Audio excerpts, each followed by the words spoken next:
5월 6일 살아계신 하나님 말씀 예레미야 5장 1절부터 19절 말씀으로 왜 죽고자 하느냐라는 제 말씀 드립니다. 불에 대봐야 뜨거운 줄 아는 그런 이들이 있습니다.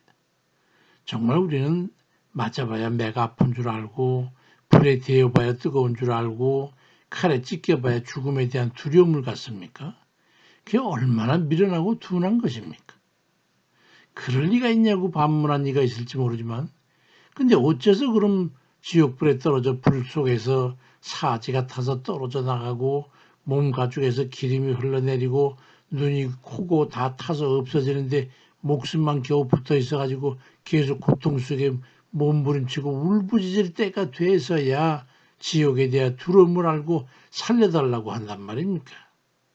누가 그러냐고요? 얼마 전에 지옥을 체험하고 온 어느 권사님의 감정을 들어보니까 제가 이전에 알고 있던 그것과는 좀 다르거든요.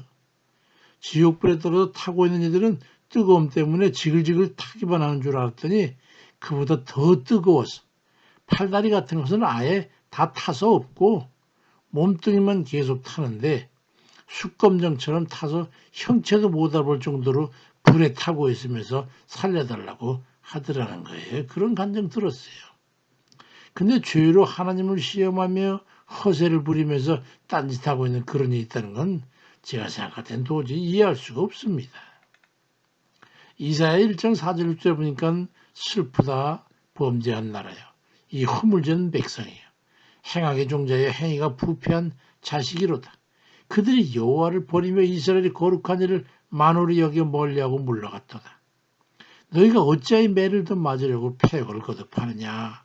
온 머리는 병들었고 온 마음은 피곤하였으며 발바닥에서 머리까지 성한 것이 없이 상한 것과 터진 것과 새로 맞은 흔적뿐이거늘 그걸 싸며 짜매며 기름으로 부드럽게 함을 받지 못하느냐고 말씀하고 있습니다.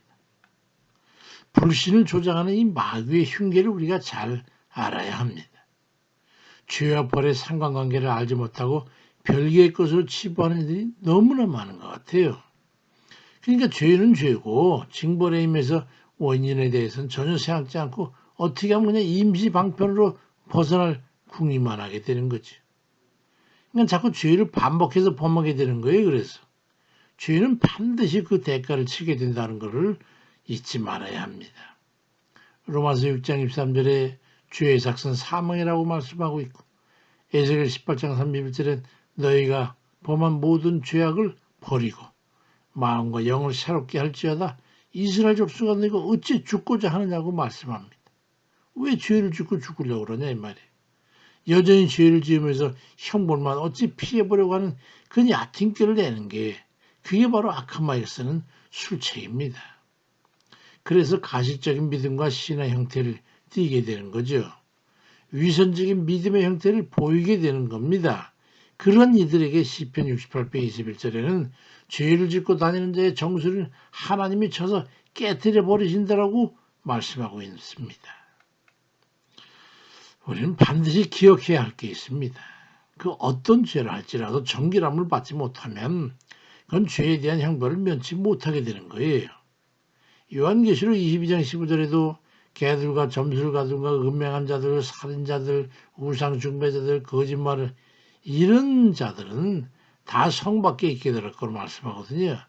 천국문에 들어갈 수가 없다는 거예요.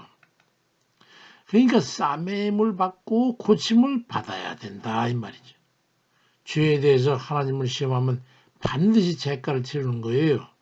누가복음 4장 10절에 예수께 대답하시되 주 너희 하나님을 시험하지 말라고 말씀하고 있잖아요. 거기다 고린도전서 10장 9절에 그들 가운데 어떤 사람이 주를 시험하다가 뱀에게 멸망당했다고 말씀합니다. 인간 죄를 짓고 하나님 앞에 하나님을 시험하게 되면 반드시 멸망받는 거예요. 그럼 그렇다면 어찌 대처해야 되겠습니까?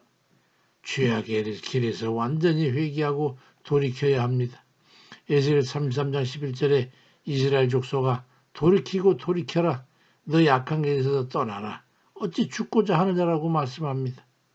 우리가 사는 이 시대가 얼마나 죄로 가득 찬 그런 시대인지 아십니까? 예레미야 5장 1절에도 너희는 예루살렘 거리로 빨리 다니며 그 넓은 거리에서 찾아보고 알아라. 너희가 만약 정의를 행하며 진리를 구하는 자를 한 사람이라도 찾으면 내가 이 성읍을 용서하리라고 말씀합니다. 그만큼 죄가 널리 편만하게 만재되어 있는 걸 말씀하는 거예요. 한 사람의 의로운 이가 없어 구원이 불확실한 그런 처소에 우리가 살고 있지 않습니까? 이 시대를 사는 우리 한 사람 한 사람이 경건과 성결을 차지하고 살아야 되는 거예요. 자기 자신을 쳐서 하나님 뜻에 복종시킴으로써 하나님께 인정받는 그 한 사람으로 인해서 우리가 사는 터전이 하나님의 보위를 받아야 합니다. 이사야 1장 16절 이하에 너희는 스스로 씻으며 스스로 깨끗하게 하여 내 목전에서 너희 악한 행실을 버리며 행악을 그치고 선행을 배우며 정의를 구하며 학대받는 자를 도와주며 고아를 위해 신원하며 과부를 위해 변호하라 하셨다고 말씀합니다. 우리가 모두 하나님의 심판을 면하고 구원의 이유가 되는 그런 정의롭게 살아가는 그런 이들 다 되시길 주의 이름으로 축원드립니다. 아멘입니다.